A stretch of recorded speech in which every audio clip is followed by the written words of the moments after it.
वालेकुम फ्रेंड्स। आज अपने दोस्तों के लिए मज़ेदार से लौकी के कोफ्ते लेकर आई हूँ जो कि मज़ेदार होंगे। आप जो वो लोग जो सब्ज़ी नहीं खाना पसंद करते उनको पता भी नहीं चलेगा कि ये चिकन के बने हैं या आप इनको जो है वो किस तरह से बनाया गया। एगलेस भी होंगे, उसके अलावा बहुत यमी, बाहर से क्रिस्पी अंदर से सॉफ्ट होंगे, लेकिन सॉफ्ट के साथ साथ खस्ता भी होंगे।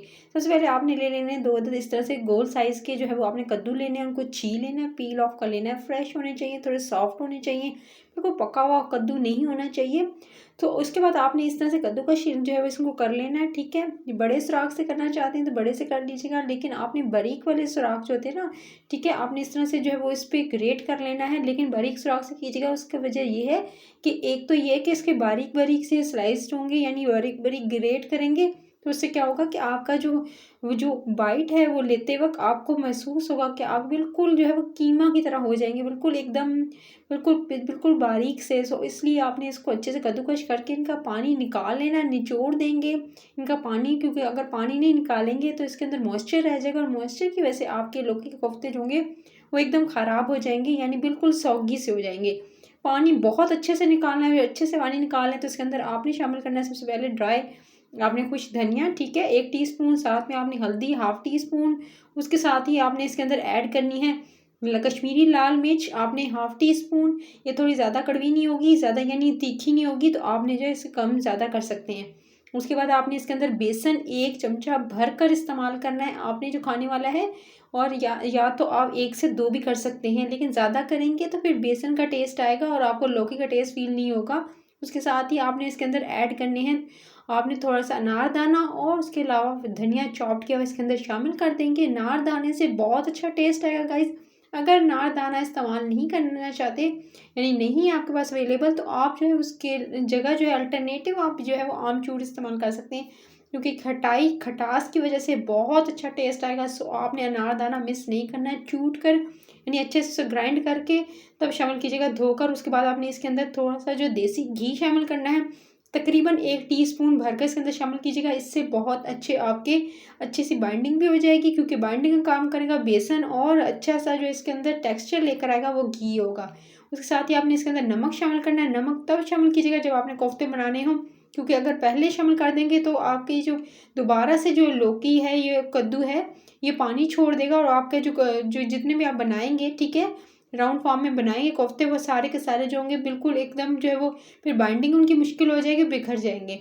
सो आपने इस तरह से उनकी राउंड बॉल्स बना लेनी है और बॉल्स बनाते जाना है। बस इस बात का ध्यान रहे कि जब आप जो है इसको कद्दूकस कर रहे होंगे, ठीक है, तो अब आपने उस टाइम पे ग्रेट करते वक्त आपने क्या करना है, जब इसको ग्रेट कर लेंगे तो आपने 2 से 3 मिनट रेस्ट देना है। उसके बाद अच्छे से इसका पानी स्क्वीज़ कर लेना है। नहीं स्क्वीज़ करेंगे तो क्या होगा कि ये बिल्कुल सॉगी हो जाएंगे, और उसके बाद जब आप तलेंगे तो ये बिल्कुल फैल जाएंगे।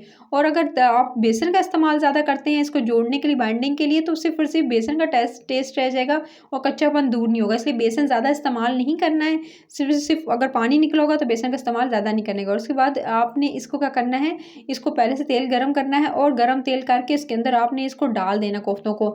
जब एक दफ़ा अच्छे से इसकी चीज़ लुक नहीं आ जाती, शेप नहीं आ जाती, यानी इस तरह से कड़क नहीं हो जाते, आपने इसको हिलाना नहीं है। उसको जब अच्छे से ये बिल्कुल क्रिस्पी होना शुरू हो जाए, साइड में बबल बनना स्टार्ट हो जाए, तब इनकी साइडें टर्न कर सकते हैं, इनको आगे पीछे कर सकते हैं, और अच्छे से इनको डीप फ्राई भी कर सकते हैं, शैलो फ्राई भी कर सकते हैं। सो अगर आप कम ऑयल में या बिल्कुल ऑयल में फ्राई नहीं करना चाह रहे तो आप इनको एयर फ्रायर में भी कर सकते हैं। बस ये ध्यान रखिएगा कि आप जो है वो उनको पहले जो मैंने जो टिप्स बताई हैं आप उनको फॉलो करें, तो आपके टूटेंगे भी नहीं, बिखरेंगे भी नहीं, यानी आप डालते ही बिल्कुल फैल नहीं जाएंगे तेल के अंदर। सो आपने इसी टिप्स और ट्रिक्स को फॉलो करना है। उसके बाद अच्छे से क्रिस्पी क्रंची होने तक आपने इनको जी निकाल लेना है। उसके बाद आपने उस पैन लेना है, उस पैन के अंदर आपने ऐड करना है 1 टेबलस्पून भरकर आपने ऑयल के अंदर ऐड कर देना है आपने प्याज। अच्छा, प्याज जो है फाइनली चॉप किया हुआ एक दरमियानी साइज़ का प्याज था, वो इसके अंदर शामिल कर दिया।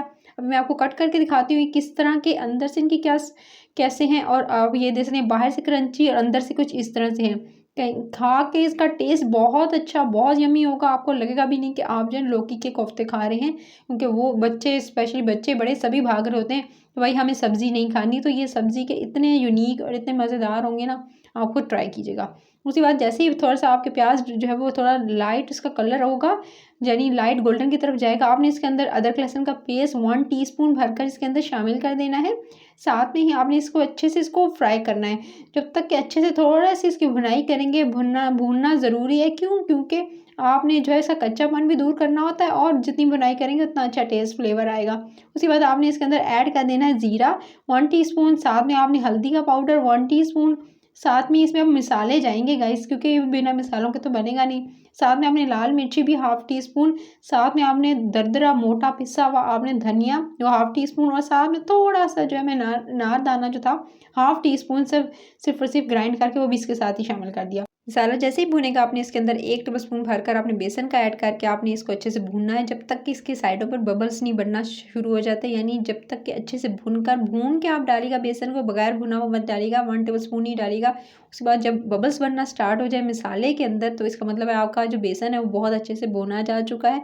जब अच्छे से भुना जाए तभी आप इसके अंदर जो है 1 से 2 टमाटर जो है उनका ब्लेंड किए हुए, यानी छिलका उतार के उनको ब्लेंडर में डाल के ब्लेंड कर लीजिएगा, वो इसके अंदर शामिल कर देने हैं। और जी टमाटर का पानी ड्राई होने तक बहुत अच्छे से आपने कुक करना है। जब टमाटर का पानी अच्छे से ड्राई हो जाए, अच्छे से मसाला कुक हो जाए, पानी शामिल करेंगे क्योंकि हमें ग्रेवी चाहिए होगी, क्योंकि आपने जो कोफ्तों को आप चावल के साथ एंजॉय करेंगे या रोटी के साथ खाएंगे, या आप इसे पूरी के साथ भी एंजॉय कर सकते हैं, सो आप नान के साथ भी। सो आपने इसके अंदर थोड़ी सी ग्रेवी रखनी होगी, तो आपने क्या करना है, आपने इसके अंदर डालना है पानी डालकर आधा गिलास पानी डालिएगा, फिर कोफ्ते आपने डाल देने। जब कोफ्ते डालेंगे तो फिर आपने ज़्यादा टाइम नहीं देना है, इसको कवर करके सिर्फ और सिर्फ 1 से 2 मिनट दीजिएगा, या नहीं भी कवर करते तो ज़्यादा से ज़्यादा 2 से 3 मिनट दीजिएगा, क्योंकि ये पहले से कुक हुए हुए हैं। बस मसाला गाढ़ा होने का वेट करना है हल्का सा, और उसके बाद आपने इसके ऊपर धनिया, कसूरी मेथी आपने थोड़ा सा क्रश करके मसल कर आपने इसके ऊपर डालनी है, और थोड़ा सा गरम मसाला छिड़क कर आपने फ़ौरन से चूल्हा बंद कर देना है।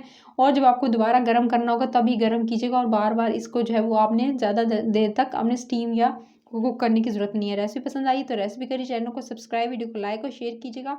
अपना ख्याल रखिएगा। Till then next video, take care.